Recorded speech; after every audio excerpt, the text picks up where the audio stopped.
भागवत गीता के अध्याय 3 में भगवान श्री कृष्ण कर्मयोग के बारे में विस्तार से बताते हैं। पहले श्लोक में अर्जुन कहते हैं, हे जनार्दन, हे केशव, यदि आप बुद्धि को सकाम कर्म से श्रेष्ठ समझते हैं तो फिर आप मुझे इस घोर युद्ध में क्यों लगाना चाहते हैं? आपके अनेकार्थक उपदेशों से मेरी बुद्धि मोहित हो गई है, अतः कृपया करके निश्चय पूर्वक मुझे बताएं कि इनमें से मेरे लिए सर्वाधिक श्रेयस्कर क्या होगा। श्री भगवान कहते हैं, हे निष्पाप अर्जुन, मैं पहले ही बता चुका हूँ कि आत्मा साक्षात्कार का प्रयत्न करने वाले दो प्रकार के पुरुष होते हैं। कुछ इसे ज्ञान योग द्वारा समझने का प्रयत्न करते हैं तो कुछ भक्ति भय सेवा के द्वारा। न तो कर्म से विमुख होकर कोई कर्मफल से छुटकारा पा सकता है और न केवल संन्यास से सिद्धि प्राप्त की जा सकती है। प्रत्येक व्यक्ति को प्रकृति से अर्जित गुणों के अनुसार विवश होकर कर्म करना पड़ता है, अतः कोई भी एक क्षण भर के लिए भी बिना कर्म किए नहीं रह सकता है। जो कर्म इंद्रियों को वश में करता है किंतु जिसका मन इंद्रिय विषयों का चिंतन करता रहता है, वह निश्चित रूप से स्वयं को धोखा देता है और मिथ्याचारी कहलाता है। दूसरी ओर यदि कोई निष्ठावान व्यक्ति अपने मन के द्वारा कर्म इंद्रियों को वश में करने का प्रयत्न करता है और बिना किसी आसक्ति में कर्मयोग कृष्ण भावनामृत से प्रारंभ करता है तो वह अति उत्कृष्ट है। अपना नियत कर्म करो, क्योंकि कर्म न करने की अपेक्षा कर्म करना श्रेष्ठ है। कर्म के बिना तो शरीर निर्वाह भी नहीं हो सकता। श्री विष्णु के लिए यक्ष रूप में कर्म करना चाहिए, अन्यथा कर्म के द्वारा इस भौतिक जगत में बंधन उत्पन्न होता है। अतः हे कुंती पुत्र, इनकी प्रसन्नता के लिए अपने नियत कर्म करो, इस तरह तुम बंधन से सदा मुक्त रहोगे। सृष्टि के प्रारंभ से समस्त प्राणियों के स्वामी प्रजापति ने विष्णु के लिए यज्ञ सहित मनुष्य तथा देवताओं की संतियों को रचा और उनसे कहा, तुम इस यज्ञ से सुखी रहो, क्योंकि इसके करने से तुम्हें सुखपूर्वक करने तथा मुक्ति प्राप्त करने के लिए समस्त वांछित वस्तुएं प्राप्त हो सकती हैं। यज्ञों के द्वारा प्रसन्न होकर देवता तुम्हें भी प्रसन्न करेंगे और इस तरह मनुष्य तथा देवताओं के मध्य सहयोग बना रहेगा। जीवन की विभिन्न आवश्यकताओं की पूर्ति करने वाले विभिन्न देवता यज्ञ संपन्न होने पर प्रसन्न होकर तुम्हारी सारी आवश्यकताओं की पूर्ति करेंगे, किंतु जो इन उपहारों को देवताओं को अर्पित किए बिना भोगता है वह निश्चित रूप से चोर है। भगवान के भक्त सभी प्रकार के पापों से मुक्त हो जाते हैं, क्योंकि वे यज्ञ में अर्पित किए भोजन को खाते हैं। अन्य लोग जो अपने इंद्रिय सुख के लिए भोजन बनाते हैं वह निश्चित रूप से पाप को खाते हैं। संसार के सारे प्राणी अन्न पर आश्रित हैं, जो वर्षा से उत्पन्न होता है। वर्षा यज्ञ संपन्न करने से होती है और यज्ञ नियत कर्मों से उत्पन्न होता है। वेदों में नियमित कर्मों का विधान है और ये वेद साक्षात से भगवान ब्रह्मा से प्रकट हुए हैं। हे प्रिय अर्जुन, जो मानव जीवन में इस प्रकार वेदों द्वारा स्थापित यज्ञ चक्र का पालन नहीं करता वह निश्चित ही पापमय जीवन व्यतीत करता है। ऐसे व्यक्ति केवल इंद्रियों की तुष्टि के लिए व्यर्थ ही जीवन जीते हैं, किंतु जो व्यक्ति आत्मा में ही आनंद लेता है तथा जिसका मन आत्म संरक्षक युक्त है और जो अपने ही पूर्णतः संतुष्ट रहता है, उसके लिए कुछ करणीय कर्तव्य नहीं होता। स्वरूप सिद्ध व्यक्ति के लिए न तो अपने नियत कर्मों को करने की आवश्यकता रह जाती है, न ऐसा कर्म न करने का कोई कारण ही रहता है।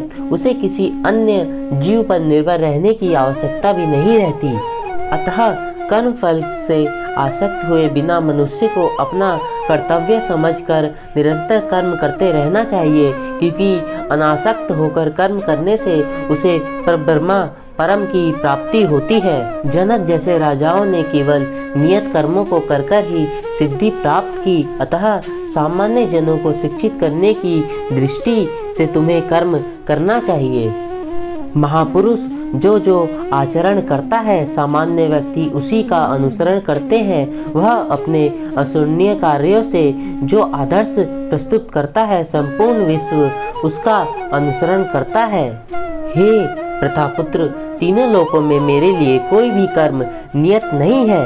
न मुझे किसी वस्तु का अभाव है, न आवश्यकता ही है, तो भी मैं नियत कर्म करने में तत्पर रहता हूँ। क्योंकि यदि मैं नियत कर्मों को सावधानी पूर्वक न करूँ तो हे पार्थ, यह निश्चित है कि सारे मनुष्य मेरे पथ का ही अनुगमन करेंगे।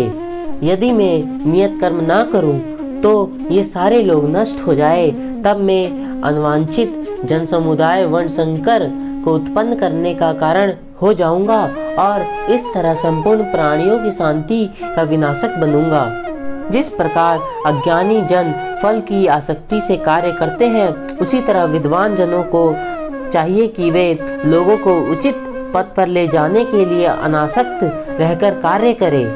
विद्वान व्यक्ति को चाहिए कि वह सकाम कर्मों में आसक्त अज्ञानी पुरुषों को कर्म करने से रोके नहीं, ताकि उनके मन में विचलित न हो, अपितु भक्तिभाव से कर्म करते हुए वह उन्हें सभी प्रकार के कार्यों में लगाए। जीवात्मा अहंकार के प्रभाव में मोहग्रस्त होकर अपने आप को समस्त कर्मों का कर्ता मान बैठता है, जबकि वास्तव में वह प्रकृति के तीनों गुणों द्वारा संपन्न किए जाते हैं। हे महाबाहु, भक्ति भावमय कर्म तथा सकाम कर्म के भेद को भली भांति जानते हुए जो परम सत्य को जानने वाला है, वह कभी भी अपने आप को इंद्रियों में तथा इंद्रिय तृप्ति में नहीं लगाता। माया के गुणों में मोहग्रस्त होने पर अज्ञानी पुरुष पूर्णतः भौतिक कार्यों में संलग्न रहकर उनमें आसक्त हो जाते हैं। उनके ये कार्य उनके ज्ञान भाव के कारण अधम होते हैं, किंतु ज्ञानी को चाहिए कि उन्हें विचलित ना करे। अतः हे अर्जुन, अपने सारे कार्यों को मुझमें समर्पित कर कर मेरे पूर्ण ज्ञान से युक्त होकर लाभ की आशंका से रहित, स्वामित्व के किसी दावों के बिना तथा आलस्य से रहित होकर युद्ध करो। जो व्यक्ति मेरे आदेशों के अनुसार कर्तव्य करते हैं और ईर्ष्या रहित होकर इस उपदेशों का श्रद्धापूर्वक पालन करते हैं, वे सकाम कर्मों के बंधन से मुक्त हो जाते हैं। किंतु जो ईर्ष्यावश इन उपदेशों की अपेक्षा नहीं करते और इनका पालन नहीं करते, उन्हें समस्त ज्ञान से रहित सिद्धि के प्रयासों से नष्ट भ्रष्ट समझना चाहिए। ज्ञानी पुरुष भी अपनी प्रकृति के अनुसार कार्य करता है, क्योंकि सभी प्राणी तीनों गुणों से प्राप्त अपनी प्रकृति का ही अनुसरण करते हैं। भला दमन में क्या हो सकता है? प्रत्येक इंद्रियां तथा उनके विषय में संबंधित राग द्वेष को व्यक्तिगत करने के नियम होते हैं। मनुष्य को ऐसे राग तथा द्वेष के वशीभूत नहीं होना चाहिए, क्योंकि ये आत्मा साक्षात्कार के मार्ग में अवरोधक है। अर्जुन ने कहा, हे जनार्दन, मनुष्य न चाहते हुए भी पाप कर्मों के लिए प्रेरित क्यों होता है? ऐसा लगता है कि उसे बलपूर्वक उसमें लगाया जा रहा है। श्री भगवान ने कहा, हे अर्जुन, इसका कारण रजोगुण के संपर्क से उत्पन्न काम है, जो बाद में क्रोध का रूप धारण करता है और जो इस संसार का सर्वभक्षी पापी शत्रु है। जिस प्रकार अग्नि धुएं से, दर्पण धूल से अथवा भृण गर्भाशय से आवृत रहता है, उसी प्रकार जीवात्मा इस काम की विभिन्न मात्राओं से आवृत रहता है। इस प्रकार ज्ञानमय जीवात्मा की शुद्ध चेतना उसके काम रूपी नित्य शत्रु से ढकी रहती है, जो कभी भी तुष्ट नहीं होता और अग्नि के समान जलता रहता है। इंद्रियां, मन तथा बुद्धि इस काम के निवास स्थान है। इसके द्वारा यह काम जीवात्मा के वास्तविक ज्ञान को ढककर उसे मोहित कर लेता है।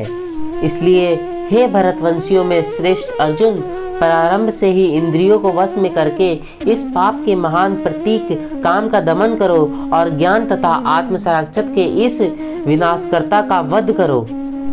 कर्म इंद्रियां जड़ पदार्थ की अपेक्षा श्रेष्ठ है। मन इंद्रियों से बढ़कर है, बुद्धि मन से भी उच्च है और वह आत्मा बुद्धि से भी बढ़कर है। इस प्रकार हे महाबाहु अर्जुन, अपने आप को भौतिक इंद्रियों, मन तथा बुद्धि से परे जानकर और मन को सावधान आध्यात्मिक बुद्धि से स्थिर कर आध्यात्मिक शक्ति द्वारा इस काम रूपी दुर्जय शत्रु को जीतो। यहाँ पर भागवत गीता का 3रा अध्याय समाप्त होता है। अगर आपको वीडियो अच्छी लगी हो तो हमें सब्सक्राइब करें।